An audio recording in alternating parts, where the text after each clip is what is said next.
Hello everyone, I am Gaurav, joined by Deepak, and you guys are listening to Talk Ball India, sports podcast जो आपको weekly up to date रखता है India के favourite sports की दुनिया से। And if you are listening to this podcast for the first time then follow कर लेना, क्योंकि वीकली पॉडकास्ट है तो हम हर वीक नए एपिसोड के साथ आते ही रहते हैं। और आप हमारा पॉडकास्ट स्पॉटिफाई पे सुन सकते हैं या फिर किसी भी पॉडकास्टिंग ऐप पे आप सुन सकते हैं जो आप पॉडकास्ट सुनने के लिए यूज करते हैं। और हमारे साथ आज बने रहना, क्योंकि आज हम डिस्कस करने वाले हैं इंडियन क्रिकेट को लेके। इंडियन क्रिकेट टीम का वर्ल्ड कप से बाहर होना, उसके पीछे क्या रीजंस रहे, और जो टीम जीती है, जो पहली बार जीती है वर्ल्ड कप, ऑस्ट्रेलिया और न्यूजीलैंड जो हारी है फिर से, तो उनके बारे में भी थोड़ा बहुत डिस्कशन कर लेंगे। और साथ ही साथ इंडिया की जो अपकमिंग सीरीज है अगेंस्ट न्यूजीलैंड, उस पर भी हम थोड़ा सा फोकस डालने वाले हैं।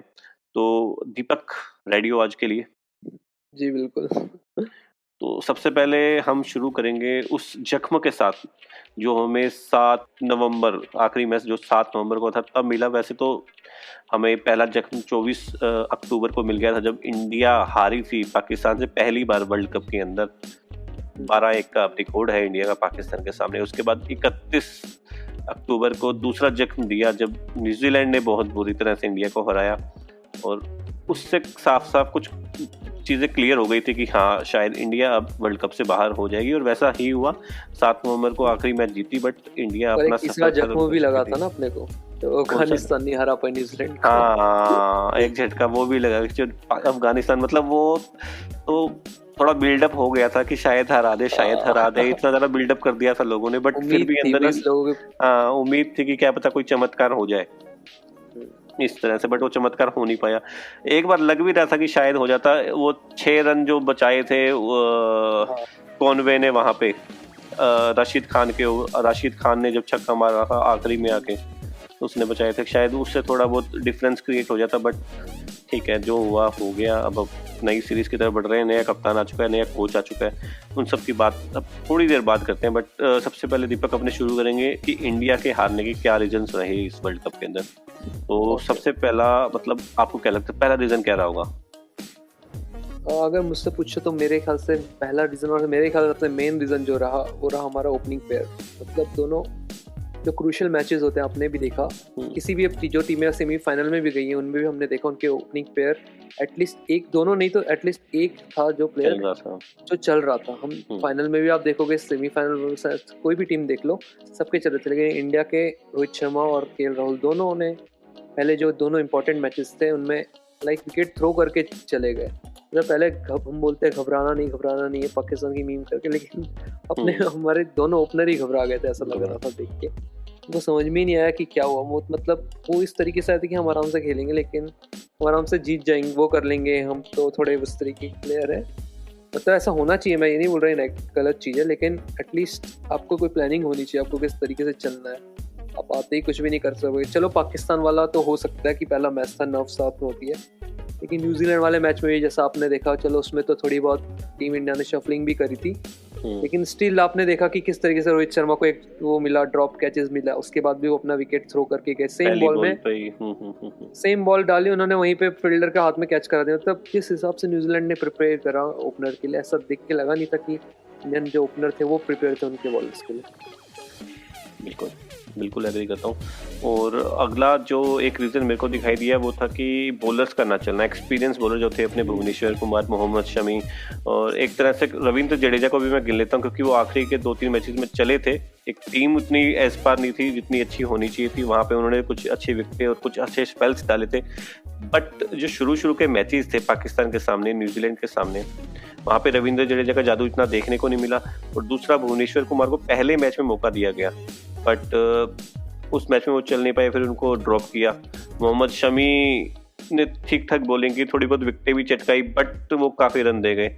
मोहम्मद शमी जो है, मेरे को T20 बॉलर स्पेसिफिकली नहीं लगते हैं, वो टेस्ट बॉलर ज़्यादा अच्छे हैं, T20 इतने अच्छे नहीं है। बट उनको टेस्ट बॉलिंग की जो उनकी परफॉर्मेंस थी उसके हिसाब से उनको मौका दिया गया। और भुवनेश्वर कुमार को इस चक्कर में मौका दिया गया कि उनकी हिस्ट्री बहुत अच्छी है। यहाँ पे बीसीसीआई को ये करना चाहिए था, जो आज के टाइम पे जिनकी करंट फॉर्म अच्छी चल रही है, बीसीसीआई को वो प्लेयर्स पिक करने चाहिए थे टीम के अंदर, ना कि उनकी हिस्ट्री को देखते हुए उन्हें पिक करना चाहिए था। मेरे हिसाब से एक रीज़न ये भी रहा इंडिया के बाहर होने का कि उनके एक्सपीरियंस बॉलर जो थे वो चल नहीं पाए। सिर्फ एक बॉलर जसप्रीत बुमराह, उन्होंने काफ़ी इंप्रेस किया, हमेशा से करते आ रहे हैं। और उनके अलावा मेरे को कोई ऐसा बॉलर दिखा नहीं जो इम्प्रेस कर सका। वरुण चक्रवर्ती भी थे जो बिल्कुल इम्प्रेस नहीं कर पाए। तीसरा रीजन आपके हिसाब से? मुझे भी ऐसा लगता है कि बॉलिंग में थोड़ा, लेकिन मेरे ख्याल से शायद इंडिया टीम इस बात में अनलकी रही कि वो जिस प्लेयर को ग्रो कर रहे थे T20 स्पेशलिस्ट नटराजन को, वो मतलब वो इंजर्ड हो गए और पिछला सीजन उनका इंजरी में ही ज़्यादा से ज़्यादा रहा, इसलिए शायद उन्होंने भुवनेश्वर को चांस दिया। लेकिन भुवनेश्वर भी खुद इंजर्ड थे, तो इंडिया की ये सिलेक्शन में भी गलती थी कि भुवनेश्वर खुद भी इंजर्ड थे, तो इसके वजह से तब भी उन्होंने भुवनेश्वर को खिलाया। और अगर नटराजन को पर अगर इस टाइम पे मौका मिलता तो मेरे को ऐसा लगता है कि इतनी अच्छी बॉलिंग वो नहीं कर पाते, क्योंकि ड्यू फैक्टर आपको पता है कितना ज़्यादा था ड्यू फैक्टर वहाँ पे, और बॉल इतनी गीली हो रही थी उस तरह से, जिस तरह से वो ग्रिप शायद उनकी नहीं बन पाती। जिस तरह से अपने मोहम्मद शमी को देखा था कि उनकी नहीं बन पा रही थी ग्रिप, फुल टॉस डाल रहे थे। प्लेयर को बैक कर रहे हो और T20 के लिए क्रिएट कर रहे हो, चाह रहे हो कि वो उसी के लिए बना रहा है, उसके बाद फिर आप किसी अलग प्लेयर को ले, और अगर लाना भी था तो इनफॉर्म प्लेयर को, जैसा आपने बताया कि ले आते हैं। आईपीएल में भी जैसा हमने देखा आवेश खान थे, हर्षल पटेल भी थे, इवन दीपक चहर भी थे जिनको उसमें बिठा रखा था, क्या बोलते हैं, बेंच रिजर्व प्लेयर्स में बिठा रखा था। इवन वो भी ज्यादा भुवनेश्वर से ज्यादा अच्छे ऑप्शन हो सकते थे मेरे ख्याल से। और तीसरे पॉइंट की बात करूँ तो मेरे ख्याल से तीसरा पॉइंट का सबसे बड़ा मैं इसलिए नहीं बोलूँगा क्योंकि इंडिया ने जो दोनों मैच में पहले बैटिंग करके इतना अच्छा स्कोर नहीं बनाया था कि शायद उसमें 7 बॉलर भी होते, 8 बॉलर भी होते, तो भी इंडिया शायद डिफेंड नहीं कर पाती वैसे। लेकिन तब भी अगर पॉइंट आउट किया जाए तो मेरे ख्याल से एक रीज़न ये भी था कि इंडिया के पास सिर्फ 5 बॉलर ही ऑप्शन होना, क्योंकि आप देखोगे जैसा कि सारी कोई भी टीम आप उठा के देख लो, मिनिमम 6 बॉलिंग प्लेयर थे, और इवन अब इंग्लैंड को देख लो तो 8-8 खिला रहे थे, और न्यूजीलैंड के पास भी बहुत ऑप्शन है। न्यूजीलैंड के पास भी बहुत ऑप्शन है, वही मैं बोल रहा हूँ। अगर आपको T20 में स्पेशल, अगर या तो आपके 5 बॉलर ऐसे हो जो काफ़ी इतने तगड़े हो कि किसी को हिलाने की जरूरत ही ना पड़े, लेकिन अगर ऐसे प्लेयर भी ना हो और उसके बाद भी आप किसी अच्छे एक्स्ट्रा बॉलिंग ऑप्शन को ना खिला पाओ, तो ये भी बड़ा रीज़न रहा। और साथ ही साथ हमारे जो मिस्ट्री स्पिनर बन के गए थे वरुण चक्रवर्ती, शायद उनकी भी मिस्ट्री निकल गई। लेकिन क्या बोल, उनका पहला मैच है, उन्होंने इंडिया से इतने ज़्यादा खेला नहीं है, सीधा आके उनको वर्ल्ड कप में डाल रहे हो आप, और वो इवन इंजर्ड भी है। सबसे पहली बात तो उनका सिलेक्शन, इंजर्ड है, आपको फील्ड में भी कुछ देंगे नहीं, तब भी आपने उनको खिलाया। चलो खिलाया, वो तो पूरी मेरे ख्याल से सब उसको बैक ही कर रहे थे कि वो उनको ही खेलना चाहिए, क्योंकि हमने उनके आईपीएल में परफॉर्मेंस देखी, काफ़ी अच्छी रही, बहुत ज़्यादा अच्छी रही, तो इसमें भी ये भी रीज़न हो सकता है उनको खिलाने का। लेकिन स्टिल उनका ना चलना, तो ये भी एक रीज़न है मेरे ख्याल से। अगला रीज़न जो सामने उठ के आता है वो रॉन्ग टीम सिलेक्शन, या फिर एक ये भी कह सकते हैं कि प्लेयर्स की जो पेयरिंग थी मेरे हिसाब से जो मैंने पिक किया है कि वो सही नहीं थी। क्योंकि अपन ने देखा है कि रोहित शर्मा जो हैं वो ओपनर्स कितने अच्छे ओपनर हैं, और जो विराट कोहली हैं वो वन डाउन पे जो उनके स्टैट्स हैं, जिस तरह से वो परफॉर्मेंस देते हैं वो कितनी अच्छी है। बट न्यूजीलैंड के सामने इन्हीं 2 प्लेयर्स ने अपने आप को शफल कर दिया। राहुल और रोहित ओपन करने वाले थे जस्ट पहले, विराट कोहली ने वर्ल्ड कप स्टार्ट होने से जस्ट पहले बोला था कि हमारे ओपनिंग पेयर यही होंगे, राहुल और रोहित। बट न्यूजीलैंड वाले मैच में ईशान किशन को बीच में लाया गया, वो नहीं चले, रोहित शर्मा को उतारा गया, पहली बॉल पे ही आउट हो जाते, बट बच गए वहां पे। और उसके बाद कोहली खुद आए फोर्थ पे खेलने के लिए, वो उनके लिए एक सुटेबल पोजीशन नहीं है। फिर सूर्य कुमार यादव और नीचे आ गए। सूर्य कुमार यादव खेले थे वो मैच? नहीं, वो इंजर्ड नहीं, वो नहीं खेले थे, हाँ, ईशान किशन इस वजह से आए थे। तो फिर ये रोहित शर्मा और विराट कोहली जो अपनी सही जगह पे आना चाहिए थे वो पोजीशन पे नहीं आ पाए। और एक हार्दिक पांड्या को लगातार मौका देना, हमने आईपीएल में भी देखा था कि वो बैटिंग से कुछ परफॉर्म कर नहीं रहे हैं, बिल्कुल भी उनका बल्ला चला नहीं है। और ऐसा नहीं है कि सिर्फ आईपीएल में नहीं चला, उससे पहले भी नहीं चल रहा था, बट उनको लगातार टीम में बनाए रखा कि ये बोल के कि ऑलराउंडर है, और ऑलराउंडर हैं उसके बाद भी उन्होंने बॉलिंग इतनी की नहीं है। तो फिर उनका टीम में बनना थोड़ा सा मेरे को गलत लगा। आपको यहाँ पे क्या लगता है? हाँ जी, मैं बिल्कुल सहमत करता हूँ, और सिर्फ मैं इसमें दोष टीम मैनेजमेंट को ही नहीं दूंगा, मैं तो सिलेक्टर को सबसे मेन बड़ा दोष दूंगा। उन्होंने टीम सेलेक्ट करके भेजी, आप चाहो तो मना भी कर सकते हो, इवन दो कैप्टन का भी बड़ा हाथ रहता है। लेकिन अगर आप देख रहे हो कि कौन प्लेयर परफॉर्म कर रहा है, आप ये एग्जाम्पल ले लो, चलो चहल का एग्जाम्पल ले लो, उन्होंने इतना परफॉर्म करा, पूरे आईपीएल में परफॉर्म करा, वो इवन दुबई में परफॉर्म करा, उनके बदले राहुल चहर को ले गए। चलो ये राहुल राहुल चहर चहर का को भी पिक करने का परफॉर्मेंस ये रीजन था कि अच्छा उन्होंने था इंडिया इंडिया में। लेग के अंदर अच्छा किया था। पर अगर आप देखो कि हम आईपीएल कहाँ, हम वर्ल्ड कप कहाँ करा रहे हैं, अगर वर्ल्ड कप कहाँ करा रहे हैं तो आपको थोड़ा ऐसा मतलब इतना इतना इतनी बड़ी टीम है इंडिया की, उनको शफलनेस होना चाहिए कि हमको कब टीम में कुछ बदलाव करना है, मतलब ऐसे बड़े डिसीजन लेने हैं अगर आपको बड़ी ट्रॉफी जीतनी है तो। मेरे ख्याल से फिर सिलेक्टर को भी दोष जाएगा इस चीज में। और इंजर्ड प्लेयर को आप कैरी कर रहे हो, भुवनेश्वर इंजर्ड है, जैसे आपने बताया हार्दिक पांड्या इंजर्ड है, वरुण चक्रवर्ती इंजर्ड है। इंजर्ड प्लेयर को कैरी करके आप बड़े से वर्ल्ड कप टूर्नामेंट में खिलाओगे तो ये भी मेरे ख्याल से अच्छा नहीं रहेगा टीम इंडिया का। सिलेक्टर्स ने जो सिलेक्शन करने में तो काफी गलतियां की ही हैं, ये सबको पता है।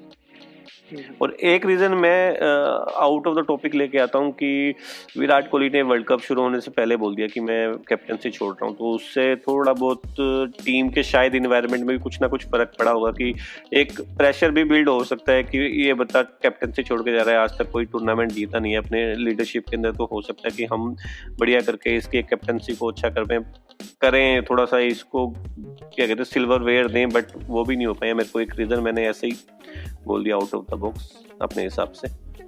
ओके कि मुझे इतना बड़ा रीजन वो नहीं लग रहा, क्योंकि आप देखोगे कि ऐसे बहुत सारे टूर्नामेंट होते हैं जिसमें कोई प्लेयर रिटायर होने वाला था, जैसे कैप्टन होते हैं या कोई कैप्टनशिप चेंज करने वाला था, जैसे इयान मॉर्गन आपका एग्जांपल ले लीजिए। उन्होंने तो यहाँ तक ये भी बोल दिया था कि मैं अच्छा परफॉर्म नहीं करूंगा तो मैं बाहर बैठूंगा।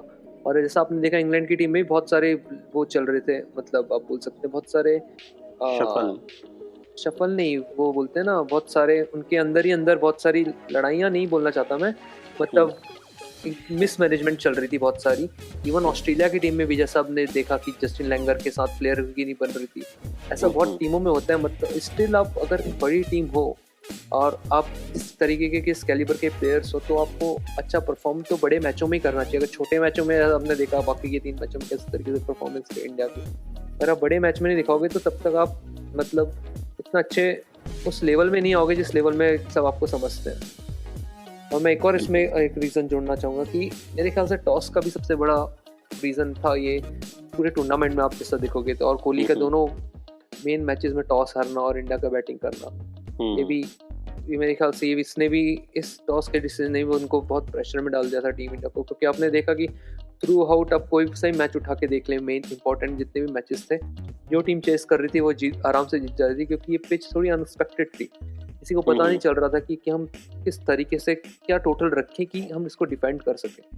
तो मेरे ख्याल से टॉस भी एक रीज़न हो सकता है। अपनों को एक मौका मिला था इंग्लैंड के सामने वार्म अप मैच के अंदर, कोहली टॉस जीते थे, पर कोहली ने वहाँ पे सेकंड बैटिंग मतलब चेज करने का फैसला लिया था। वहाँ पे अगर वो पहले बैटिंग कर लेते, क्योंकि इवनिंग मैच था, तो वहाँ पे शायद थोड़ी सी प्रिपेयर करने में थोड़ा सा और इजी हो जाता इंडियन टीम को कि किस तरह से ड्यू के अंदर बॉलिंग वगैरह करनी है। बट वहाँ पे बैटिंग करके थोड़ा सा निराश किया, क्योंकि टॉस क्या है अपने हाथ में होता नहीं है। जब अपने हाथ में था तब उन्होंने एक सही डिसीजन नहीं लिया और अब उन्होंने उस टाइम पहले बॉलिंग करी। और फर्स्ट मैच में क्या हुआ था वार्म अप में, शायद बैटिंग ही तो करी थी। नहीं, फर्स्ट मैच के अंदर अब उन्होंने चेज किया था। फर्स्ट मैच था किससे? वार्म अप इंग्लैंड से था। 2 वार्म मैच नहीं थे कि वार्म मैच था क्या? 2 था, दूसरा ऑस्ट्रेलिया से था। उसमें शायद ऑस्ट्रेलिया ने भी चेज करवाई थी। ओके, आप क्या ही बोल सकते हैं, हमने देखा ही है विराट कोहली बहुत अनलकी रहते हैं टॉस के मामले में। वो तो और वैसे मेरे ख्याल से अगर आपकी परफॉर्मेंस और वहाँ पे परफॉर्मेंस और प्रैक्टिस मैच में परफॉर्मेंस में काफी फर्क पड़ता है, क्योंकि कोई प्रेशर नहीं रहता प्रैक्टिस मैच में। आप देखते हो कोई भी वो तो है, कोई भी मार जाता है। वार्म अप मैचेस को देख के तो ऐसा भी लग रहा था कि इंडिया जीत जाएगी। इतनी अच्छी परफॉर्मेंस थी इंडिया की वार्म अप मैचेस के अंदर, नजर लगी वहीं से। इवन बॉलिंग ने भी प्रैक्टिस मैच में अच्छा नहीं करा था, 180 190 तो खाई लिए थे इंग्लैंड। खाए थे बहुत आराम से खाए थे। बट वो है कि बैटर्स जो थे अपने, उन्होंने ही मैच जिताए थे अपनों को, यही हुआ था। मैं ये रीजन भी जोड़ना चाहूंगा कि जो लोग बोल रहे हैं कि आईपीएल की वजह से इंडिया हारी, आईपीएल बैन करो, ये जो भी मतलब वो हैशटैग चल रहे थे काफी मतलब रबिश बोल सकते हैं इनको, मतलब कोई सेंस नहीं होता है इन बातों का। आपने देखा इवन केन विलियमसन ने बोला कि हमारा आईपीएल में खेलना हमको काफ़ी ज़्यादा फायदेमंद रहा, क्योंकि इससे हमको पूरी पिच का पता चल गया किस तरीके से खेलना है यहाँ पे, किस तरीके से प्रिपेयर करना है, क्या टीम सिलेक्शन होनी चाहिए, कहाँ पे बॉल करनी है, किस तरीके से हमको किस बॉलर को कैसे जज करना है, हर एक चीज़ का उन्होंने बोला कि हमको पता चल गया। लेकिन स्टिल लोग बोल रहे हैं, क्योंकि मेरे ख्याल से बहुत ज़्यादा ऐसे लोग हैं जो IPL के नाम से चिढ़ते हैं, वो हेटर्स हैं, हेटर्स इतने बड़े हैं कि वो देख नहीं चाहते कि इंडिया इतना वो कर रही है, मतलब इंडिया इतना कमा रही है IPL के थ्रू। कितना कमा रही है, बहुत कमा रही है। अब तो not even outsider, even in India में भी ऐसे कुछ लोग हैं जो ऐसा सोचते हैं। एक तो अपने साथ ही है। चलो आगे बात करते हैं अपने फाइनल मैच की। फाइनल हुआ था संडे को ऑस्ट्रेलिया न्यूजीलैंड के बीच में, और काफ़ी धमाकेदार मैच होने की उम्मीद थी, और काफ़ी धमाकेदार मैच हुआ भी, कुछ देर के लिए, 2 घंटे के लिए, 3 घंटे के ड्यूरेशन में से। फिर आखिरी में आके आखिरी का 1 घंटे को ऑस्ट्रेलिया बहुत अच्छे तरीके से जीत पाई, जिस वजह से वो ट्रॉफी लिफ्ट कर पाई पहली बार ICC T20 वर्ल्ड कप की, क्योंकि आज तक वो जीत नहीं पाई थी। 2010 में इंग्लैंड के सामने हारी थी, और इस बार 2021 के अंदर जीत पाई। तो दीपक, हमने शुरू से देखा था, टूर्नामेंट के शुरू होते सार ही जितने भी इवनिंग मैचेस थे उसमें जो टॉस कर रहा था वो चेज कर रहा था, और चेज करने वाली टीम 10 में से 9 बार जीती है। मतलब ये भी मैं थोड़ा कम बोल रहा हूँ, मतलब 99% वही टीम जीती है जिसने चेज किया था इवनिंग के मैचेस में। और ऑस्ट्रेलिया और न्यूजीलैंड जिस जहाँ से आते हैं वहाँ पे उनके ऑडियंस को थोड़ा बहुत दिखाने के लिए, उनको इंटरेस्ट देने के लिए, क्या वो मैच को 3 बजे शिफ्ट कर सकते थे, ताकि एक तो उनको ऑडियंस को थोड़ा बहुत फायदा हो जाता, और दूसरा जो है ड्यू फैक्टर वहाँ से हट जाता। ऐसा किया जा सकता था क्या आपके हिसाब से? देखो, पहले तो है कि टीवी राइट्स तो पहले से ही बढ़ रखे थे। टीवी राइट्स बोलो, आप स्टेडियम टिकट्स बोलो, टिकट सेल्स बोलो, ये सब तो पहले से बढ़ गए थे, और किसी को लगा नहीं था कि न्यूजीलैंड और ऑस्ट्रेलिया दोनों जैसी टीमें जो शायद फेवरेट्स भी नहीं थी वो आ जाएंगी फाइनल में। और उनके हिसाब से उनको टीम, सबको लग रहा था इंडिया और इंग्लैंड ये टीमें हो सकती हैं। तो इंडिया के टाइम के हिसाब से वर्ल्ड कप के टाइमिंग के मैच जो थे वो तो इंडिया के हिसाब से ही थे ना। हाँ, क्योंकि वर्ल्ड कप इंडिया के लिए था ना, इंडिया का था, इसलिए शायद इसलिए मेन रीजन यही था कि उस हिसाब से रखा था। आपकी बात सही है कि मतलब ड्यू का बहुत बड़ा फैक्टर होता है सेकंड, अगर आपका लेट नाइट वाला मैच होगा तो, और उसके हिसाब से ICC को कुछ वो रहने चढ़ते। लेकिन अब सब पैसे का खेल है, आपको भी पता है। टीवी राइट्स अगर बिक गए हैं, एड्स चली गई हैं, टिकट सेल्स हो गई, तो उसके बाद मेरे को नहीं लगता कि कोई चेंज करेगी ICC।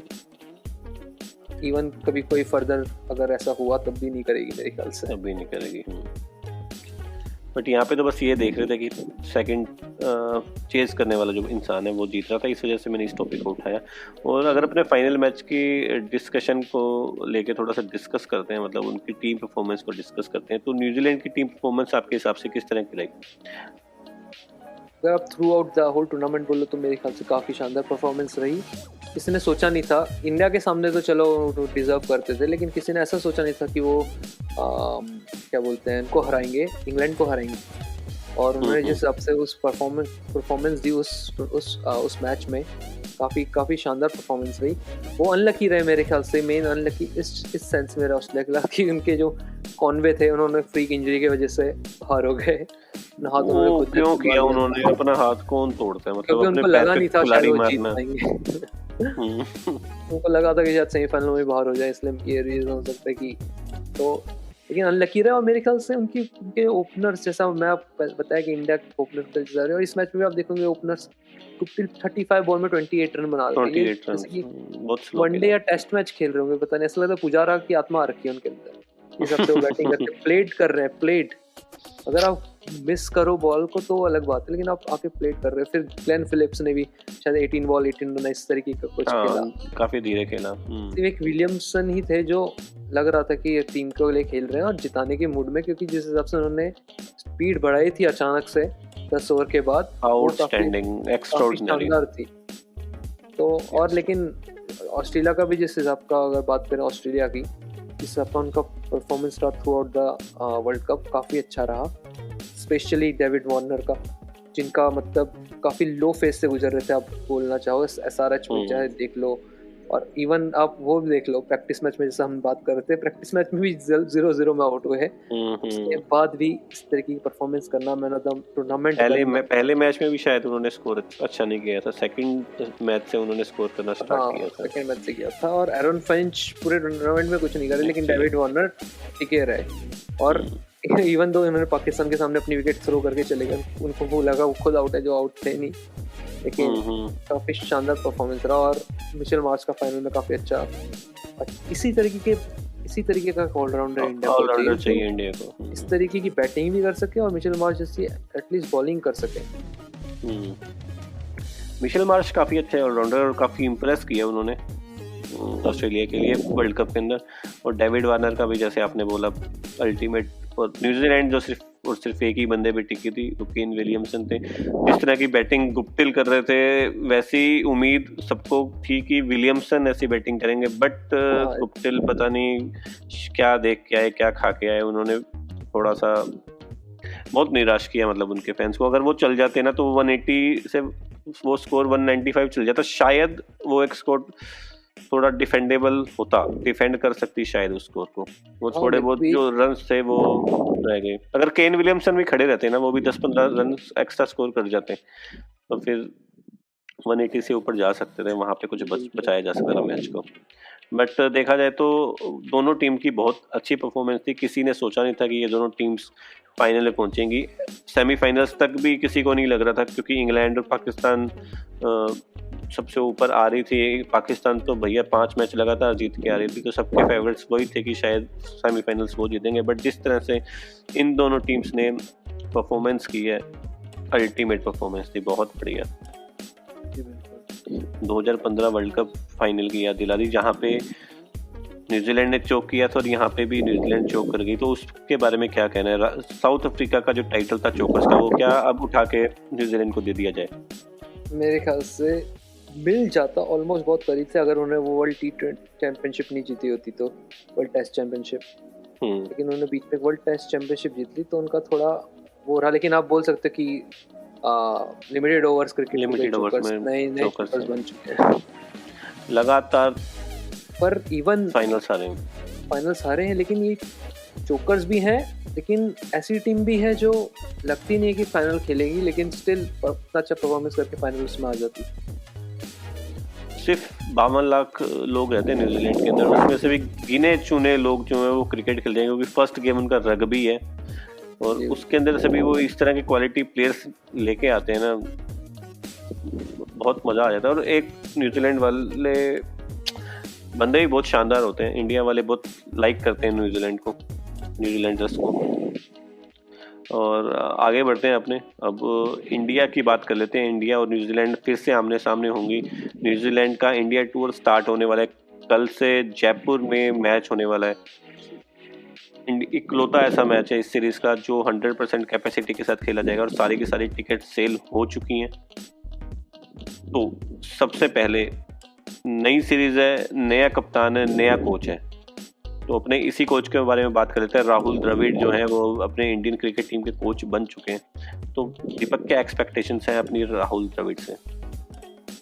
देखो, अब इतनी जल्दी आप, इवन दो अगर नेक्स्ट वर्ल्ड कप में भी इंडिया इतना अच्छा नहीं कर पाए, तो मेरे ख्याल से इतना जज नहीं करना चाहिए राहुल द्रविड़ को, क्योंकि उन्होंने एक तो सबसे पहली बात तो वो इस टाइम में ले रहे हैं, ऐसे कोविड वाले टाइम में नहीं उसमें लेना, बबल में रहना, ज़्यादा से ज़्यादा नेट सेशन ना करा पाना।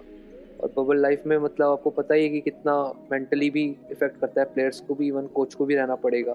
तो मेरे ख्याल से अभी उनको इतनी जल्दी जज करना ज़रूरी नहीं है। और अगर इवन इंडिया ये न्यूजीलैंड से सीरीज़ भी हार जाए तो भी ऐसा नहीं कि क्या हो गया, रोहित शर्मा को कैप्टन क्यों बनाया, राहुल द्रविड़ को कोच क्यों बना दिया। अभी तो मतलब मौका है कि वो नए प्लेयर को ट्रायल करे। और राहुल द्रविड़ तो जिस हिसाब से आपने देखा कि अंडर-19 के साथ रहते हैं, एनसीसी में भी काम करते हैं, एनसीसी के हेड थे, और अंडर-19 के साथ भी उन्होंने इतना अच्छा करा, और यंग प्लेयर को तो सबसे अच्छा मानते हैं। और जिस हिसाब से उन्होंने ऐसा कोट दे रखा है पहले कि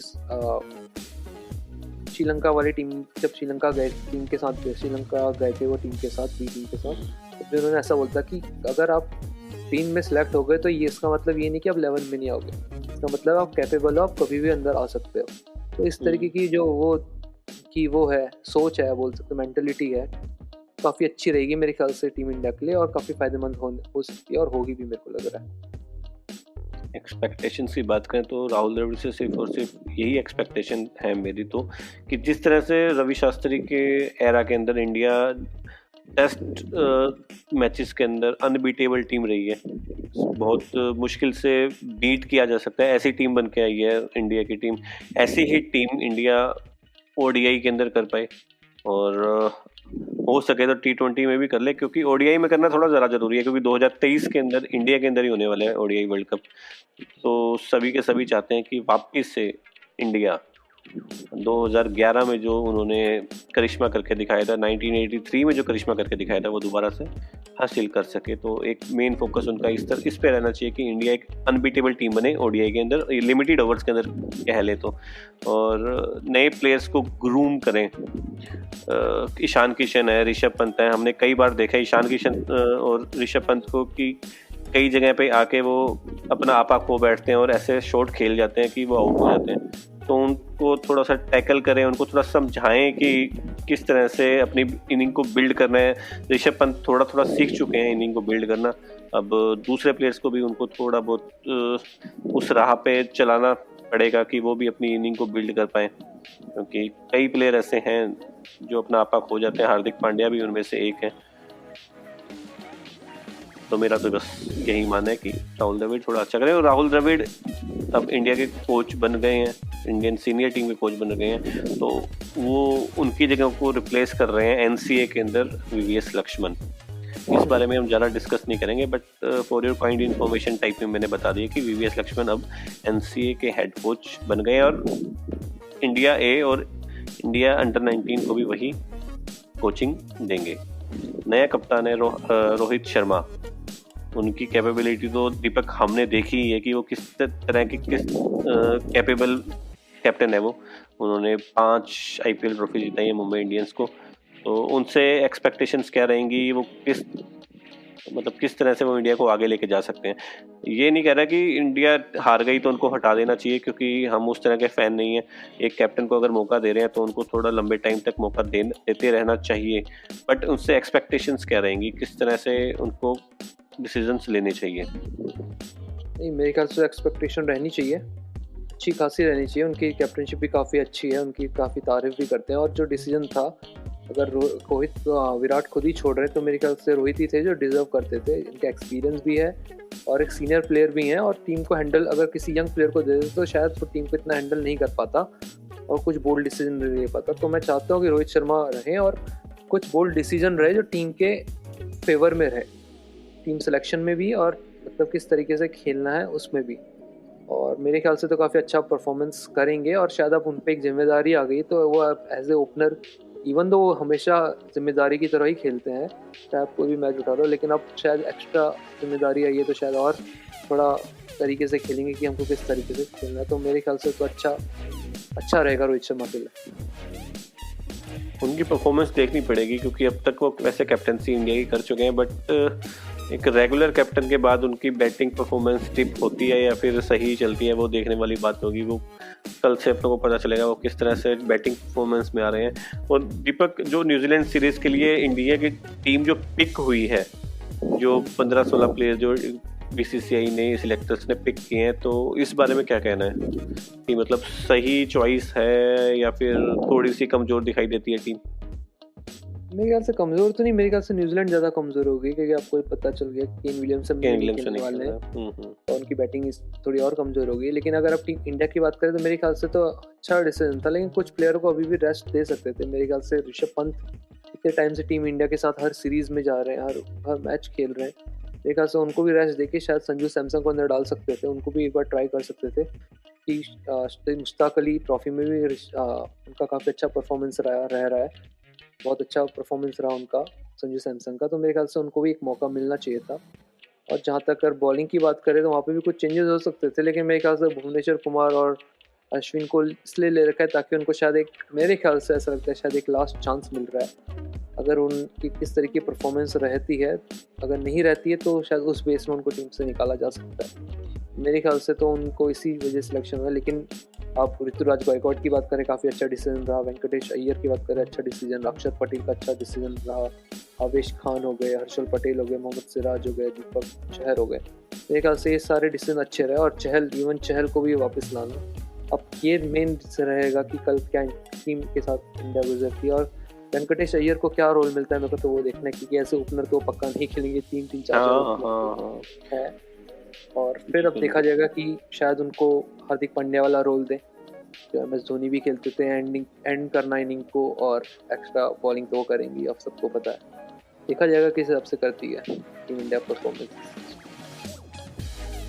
वो ये देखने वाली बात होगी वेंकटेश अय्यर को किस तरह से यूज़ करती है, क्योंकि एक अकेले ऑलराउंडर दिखाई देते हैं जो फास्ट बॉलिंग कर सकते हैं। दीपक चाहर को मैं ऑलराउंडर नहीं गिन रहा हूँ यहाँ पे, क्योंकि इकलौते वही हैं जो हार्दिक पांड्या को रिप्लेस करते हैं। Hardik Pandya lower down the order आके इंडिया को रेस्क्यू करते थे, पर वेंकटेश अय्यर ने जो अभी तक अपना कैलिबर दिखाया है वो ओपनिंग के अंदर ही दिखाया है।